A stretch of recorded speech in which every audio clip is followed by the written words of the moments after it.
বিডিটা ৩ দফা দাবিতে জগন্নাথ বিশ্ববিদ্যালয়ের শিক্ষার্থীদের আজকে প্রধান উপদেষ্টার বাসভবন যমুনা অভিমুখে একটি লং মার্চ ছিল এবং তারা সকাল থেকে সেই লং মার্চের জন্য তারা যমুনার দিকে রওনা হয়েছিলেন। বেলা ১১টার দিকে কাকরাইল মসজিদের সামনে যে এলাকায় সেখানে পুলিশ তাদেরকে বাধা দেয় এবং সেই সময় টিয়ার সেল, সাউন্ড গ্রেনেড নিক্ষেপ করে তারা এবং লাঠিচার্জ করে। সেরকম আমরা বেশ কয়েকজন শিক্ষার্থীকে আমরা এখানে আহত হতে দেখেছি।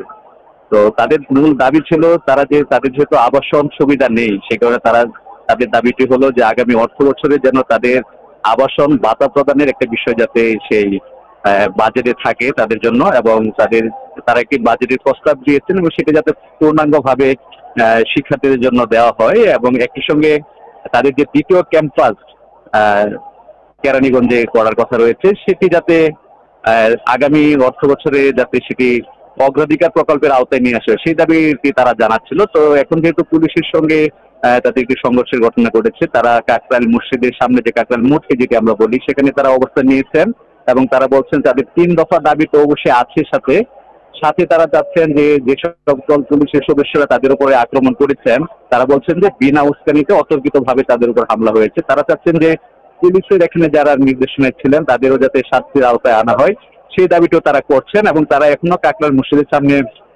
অবস্থান করছেন। অন্যদিকে যমুনার দিকে পুলিশের কড়া নিরাপত্তা বেষ্টনী রয়েছে এবং শিক্ষার্থীরা বলছেন যে তারা এখানে অবস্থান কর্মসূচি চালিয়ে যাবেন যতক্ষণ পর্যন্ত তাদের দাবির বিষয়ে সরকারের পক্ষ থেকে সন্তোষজনক কোনো জবাব না আসে।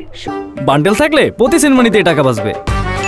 বিকাশ সেনমানি বান্ডেল কিনে জিতুন প্রতি লেনদেনে।